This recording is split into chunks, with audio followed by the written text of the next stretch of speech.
محترم ناظرین، آج کی اس ویڈیو میں ہم خیبر کی فتح کے بارے میں بات کریں گے۔ آپ سے گزارش ہے کہ اگر آپ ہمارے چینل پر نئے ہیں تو ہمارے چینل کو سبسکرائب کر لیجئے اور اس واقعے کو پورا جاننے کے لیے ہماری ویڈیو کو آخر تک ضرور دیکھیں۔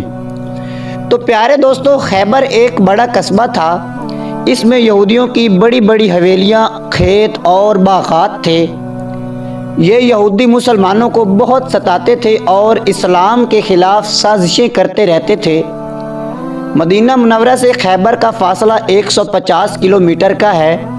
حدیبیہ سے تشریف لانے کے بعد حضور اکرم صلی اللہ علیہ وآلہ وسلم ایک ماہ تک یا اس سے کچھ کم مدت تک یعنی ذوالحجہ 6 کے آخری تک مدینہ میں ہی رہے، اور اس کے بعد رسول کریم صلی اللہ علیہ وآلہ وسلم خیبر کی طرف روانہ ہوئے۔ رسول اللہ صلی اللہ علیہ وآلہ وسلم نے اپنے صحابہ میں سے صرف ان لوگوں کو چلنے کا حکم فرمایا جو حدیبیہ میں بھی ساتھ تھے۔ جو لوگ حدیبیہ کے سفر میں نہیں گئے تھے انہوں نے بھی چلنے کا ارادہ ظاہر کیا، لیکن آپ صلی اللہ علیہ وآلہ وسلم نے ارشاد فرمایا، میرے ساتھ چلنا ہے تو صرف جہاد کے ارادے سے چلو، مال غنیمت میں سے تمہیں کچھ نہیں ملے گا۔ مدینہ منورہ سے روانہ ہوتے وقت رسول اللہ صلی اللہ علیہ وآلہ وسلم نے حضرت صبا بن عرفت رضی اللہ تعالی عنہ کو مدینہ منورہ میں اپنا قائم مقرر کر فرمایا۔ اس غزوے میں حضور اکرم صلی اللہ علیہ وآلہ وسلم کی ازواج میں سے حضرت ام سلمہ رضی اللہ تعالی عنہا بھی ہمراہ تھی۔ اللہ کے رسول اللہ صلی اللہ علیہ وسلم جب خیبر کے سامنے پہنچے تو یہ صبح کا وقت تھا۔ حضرت عبداللہ بن قیس رضی اللہ تعالی عنہ فرماتے ہیں کہ میں رسول اللہ صلی اللہ علیہ وآلہ وسلم کی سواری کے پیچھے پیچھے تھا۔ ایسے میں نے لا حول ولا قوت الا باللہ العلی العظیم پڑھا۔ میرے منہ سے یہ کلمہ سن کر حضور اکرم صلی اللہ علیہ وآلہ وسلم نے ارشاد فرمایا، اے عبداللہ، کیا میں تمہیں ایسا کلمہ نہ بتا دوں جو جنت کے خزانوں میں سے ہے؟ میں نے عرض کیا، اے اللہ کے رسول، ضرور بتائیے۔ آپ صلی اللہ علیہ وآلہ وسلم نے ارشاد فرمایا، وہ یہی کلمہ ہے جو تم نے پڑھا ہے، یہ جنت کے خزانوں میں سے ایک خزانہ ہے اور یہ کلمہ اللہ تعالیٰ کو بہت ہی پسند ہے۔ خیبر کے لوگوں نے جب آپ صلی اللہ علیہ وآلہ وسلم اور آپ صلی اللہ علیہ وسلم کے لشکر کو دیکھا تو چیختے چلاتے میدانوں اور کھلی جگہوں میں نکل آئے اور پکار اٹھے، محمد ایک زبردست لشکر لے کر آ گئے ہیں۔ یہودیوں کی تعداد وہاں تقریباً 10,000 تھی اور وہ یہ سوچ بھی نہیں سکتے تھے کہ مسلمان ان سے مقابلہ کرنے کے لیے نکل کھڑے ہوں گے۔ جب مسلمان جنگ کی تیاری کر رہے تھے تو اس وقت بھی حیران ہو کر کہہ رہے تھے، حیرت ہے، کمال ہے۔ نبی کریم صلی اللہ علیہ وآلہ وسلم نے یہودیوں کے ان قلعوں میں سے سب سے پہلے ایک قلعہ نطات کی طرف توجہ فرمائی اور ان کا محاصرہ کر لیا۔ اس مقام پر آپ صلی اللہ علیہ وآلہ وسلم نے ایک مسجد بھی بنوائی۔ حضور اکرم صلی اللہ علیہ وسلم نے جتنے دن خیبر میں رہے اسی مسجد میں نماز ادا فرماتے رہے۔ اسی جنگ کے موقع پر آپ صلی اللہ علیہ وآلہ وسلم نے 2 زریں پہن رکھی تھی اور گھوڑے پر سوار تھے۔ رسول اللہ صلی اللہ علیہ وآلہ وسلم کے گھوڑے کا نام ضرب تھا۔ آپ صلی اللہ علیہ وآلہ وسلم کے ہاتھوں میں نیزہ اور ڈھال بھی تھی۔ آپ صلی اللہ علیہ وسلم نے اپنے ایک صحابی کو پرچم دیا، وہ پرچم اٹھائے آگے بڑھے۔ انہوں نے زبردست جنگ کی لیکن ناکام لوٹ آئے۔ آپ صلی اللہ علیہ وآلہ وسلم نے پرچم ایک دوسرے صحابی کو دیا، وہ بھی ناکام لوٹ آئے۔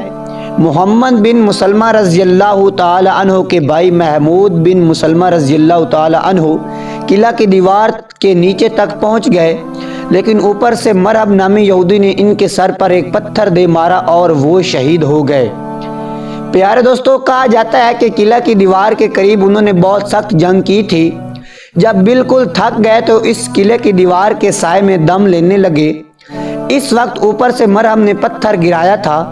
قلعہ نطات کے لوگ 7 دن تک برابر جنگ کرتے رہے۔ حضور اکرم صلی اللہ علیہ وآلہ وسلم روزانہ محمد بن مسلم رضی اللہ تعالی عنہ کو ساتھ لے کر جنگ کے لیے نکلتے رہے۔ پڑاؤ میں حضرت عثمان رضی اللہ تعالی عنہ کو نگران بناتے۔ شام کے وقت حضور اکرم صلی اللہ علیہ وسلم اسی جگہ واپس آ جاتے۔ زخمی مسلمان بھی وہیں پہنچا دیے جاتے۔ رات کے وقت ایک دستہ لشکر کی نگرانی کرتا، باقی لشکر سو جاتا۔ آپ صلی اللہ علیہ وآلہ وسلم بھی نگرانی کرنے والے دستے کے ساتھ گشت کے لیے نکلتے۔ کئی روز تک جب قلعہ فتح نہ ہوا تو حضور اکرم صلی اللہ علیہ وسلم نے محمد بن مسلمہ رضی اللہ تعالی عنہ سے فرمایا، آج میں پرچم اس شخص کو دوں گا جو اللہ اور اس کے رسول سے محبت کرتا ہے اور اللہ اور رسول بھی اس سے محبت کرتے ہیں۔ وہ پیٹھ دکھانے والا نہیں، اللہ تعالیٰ اس کے ہاتھ پر فتح عطا فرمائیں گے اور اسی طرح اللہ تعالیٰ تمہارے بھائی کے قاتل پر قابو عطا فرمائیں گے۔ صحابہ کرام نے جب یہ اعلان سنا تو ہر ایک نے چاہا کہ حضور صلی اللہ علیہ وسلم پرچم اسے دیں، مگر پھر بھی رسول اللہ صلی اللہ علیہ وآلہ وسلم نے حضرت علی المرتضیٰ شیر خدا کرم وجہ اللہ کو طلب فرمایا۔ ان دنوں حضرت علی رضی اللہ تعالیٰ عنہ کی آنکھوں میں تکلیف تھی، چنانچہ لوگوں نے حضور اکرم صلی اللہ علیہ وسلم کو بتایا کہ ان کی تو آنکھیں دکھتی ہیں۔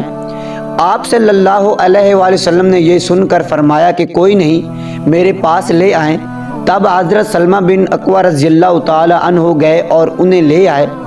آپ صلی اللہ علیہ وآلہ وسلم نے ان کا سر اپنی گود میں رکھا اور پھر ان کی آنکھوں میں اپنا لعاب دہن ڈالا۔ لعاب کا آنکھوں میں لگنا تھا کہ اس وقت ٹھیک ہو گئی، یوں محسوس ہوتا تھا جیسے ان میں کوئی تکلیف تھی ہی نہیں۔ حضرت علی رضی اللہ تعالی عنہ فرماتے ہیں، اس کے بعد زندگی بھر میری آنکھوں میں کبھی کوئی تکلیف نہیں ہوئی۔ پھر آپ صلی اللہ علیہ وآلہ وسلم نے پرچم حضرت علی المرتضیٰ شیر خدا کرم وجہ اللہ کو مرحمت فرمایا اور ارشاد فرمایا، جاؤ اور پیچھے مڑ کر نہ دیکھنا۔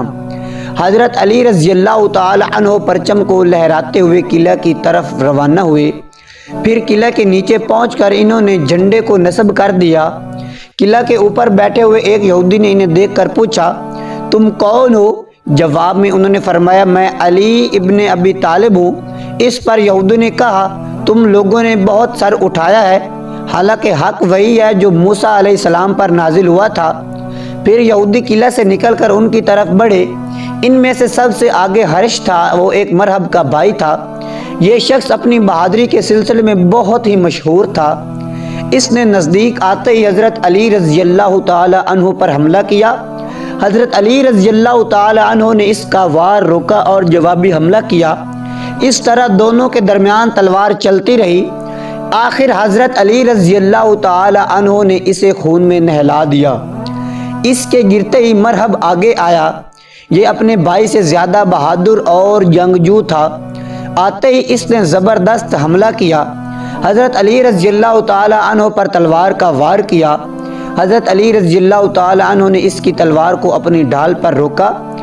حملہ اس قدر سخت تھا کہ ڈھال ان کے ہاتھ سے نکل کر دور جا گری۔ مرحب اس وقت 2 زری پہنے ہوئے تھا اور وہ تلواریں لگا رکھی تھی اور امامے بھی پہن رکھے تھے۔ ان کے اوپر خود پہن رکھا تھا۔ دیکھنے کے لیے خود میں آنکھوں کی جگہ وہ 2 سوراخ کر رکھے تھے۔ اس کے ہاتھ میں نیزہ تھا، اس میں 3 پھل لگے ہوئے تھے۔ اب حضرت علی رضی اللہ تعالی عنہ نے اس پر وار کیا اور ان کی تلوار اسے کاٹتی چلی گئی۔ اس طرح حضرت علی رضی اللہ تعالی عنہ نے اسے قتل کر دیا۔ مرحب کے بعد اس کا بھائی یاسر آگے آیا۔ وہ آگے آ کر للکارا، کون ہے جو میرے مقابلے میں آئے گا؟ حضرت زبیر بن عوام رضی اللہ تعالی عنہ مسلمانوں کی طرف سے آگے آئے اور اسے ٹھکانے لگا دیا۔ خیبر کی جنگ ہو رہی تھی کہ ایک شخص آپ صلی اللہ علیہ وسلم کی خدمت میں حاضر ہوا۔ اس کا نام اسود رائی تھا اور وہ یہودی تھا۔ ایک شخص کا غلام تھا، اس کی بکریاں چرایا کرتا تھا اور آگے آیا۔ اس نے کہا، اے اللہ کے رسول، مجھے اسلام کے بارے میں بتائیے۔ رسول اللہ صلی اللہ علیہ وسلم نے مختصراً طور پر اسلام کی خوبیاں بیان فرمائیں اور اسے اسلام قبول کرنے کی دعوت دی۔ اس نے فوراً کلمہ پڑھ لیا۔ اس کے بعد یہ اسود رائی رضی اللہ تعالی عنہ تلوار لے کر مسلمانوں کے ساتھ قلعے کی طرف بڑھے اور جنگ کرتے ہوئے شہید ہو گئے۔ جب ان کی لاش آپ صلی اللہ علیہ وسلم کے سامنے لائی گئی تو آپ صلی اللہ علیہ وسلم نے ارشاد فرمایا، اللہ تعالیٰ نے اس غلام کو بلند مرتبہ عطا فرمایا ہے۔ اسود رضی اللہ تعالی عنہ کس قدر خوش قسمت انسان تھے، نہ کوئی نماز پڑھی، نہ روزہ رکھا، نہ حج کیا، لیکن پھر بھی جنت حاصل کرنے میں کامیاب ہو گئے۔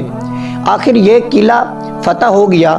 اس قلعے کے محاصرے کے دوران مسلمانوں کو کھانے کی تنگی ہو گئی۔ وہ بھوک سے بے حال ہونے لگے۔ لوگوں نے اس تنگی کے بارے میں آپ صلی اللہ علیہ وسلم سے ذکر کیا۔ اس پر آپ صلی اللہ علیہ وسلم نے دعا فرمائی، اے اللہ ان قلعوں میں سے اکثر قلعوں کو فتح کرا کے ان میں رزق اور گھی کی بہتات ہو۔ خیبر کی فتح کے بعد وہاں کی ایک بستی فدق کے لوگ حضور اکرم صلی اللہ علیہ وسلم کی خدمت میں حاضر ہوئے۔ جو لوگ حاضر ہوئے ان کے سردار کا نام نون بن یوشع تھا۔ اس نے حضور اکرم صلی اللہ علیہ وسلم سے عرض کیا، ہم اس بات پر صلح کرنے کے لیے تیار ہیں کہ ہماری جان بخش دی جائے اور ہم لوگ اپنا مال اور سامان لے کر فدق سے جلا وطن ہو جائیں۔ حضور پاک صلی اللہ علیہ وسلم نے ان کی یہ بات منظور فرما لی۔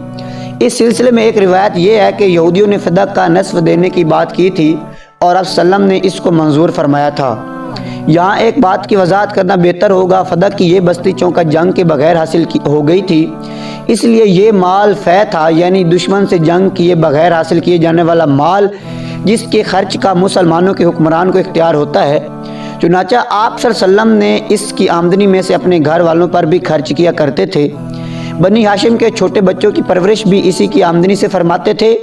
بنی ہاشم کی بیویوں کی شادیاں کرتے تھے۔ بنی ہاشم کی بیواؤں کی شادیاں کرتے تھے۔ حضور اکرم صلی اللہ علیہ وآلہ وسلم کی وفات کے بعد حضرت ابو بکر صدیق رضی اللہ تعالی عنہ خلیفہ بنے تو حضرت فاطمہ رضی اللہ تعالی عنہ نے سمجھا کہ فدق کا علاقہ حضور صلی اللہ علیہ وسلم کی ملکیت تھا، لہذا مجھے وراثت میں ملنا چاہیے۔ چنانچہ انہوں نے حضرت ابو بکر صدیق رضی اللہ تعالی عنہ سے درخواست کی کہ فدق کا علاقہ انہیں دیا جائے۔ ابو بکر صدیق رضی اللہ تعالی عنہ نے انہیں مسئلہ سمجھایا اور فرمایا، رسول اللہ صلی اللہ علیہ وسلم نے فرمایا ہے کہ ہم نبیوں کی میراث تقسیم نہیں ہوتی، ہم جو کچھ چھوڑ جاتے ہیں وہ مسلمانوں کے لیے صدقہ ہوتا ہے۔ حضرت فاطمہ رضی اللہ تعالی عنہ مطمئن ہو گئیں اور پھر دوبارہ یہ مطالبہ نہ کیا۔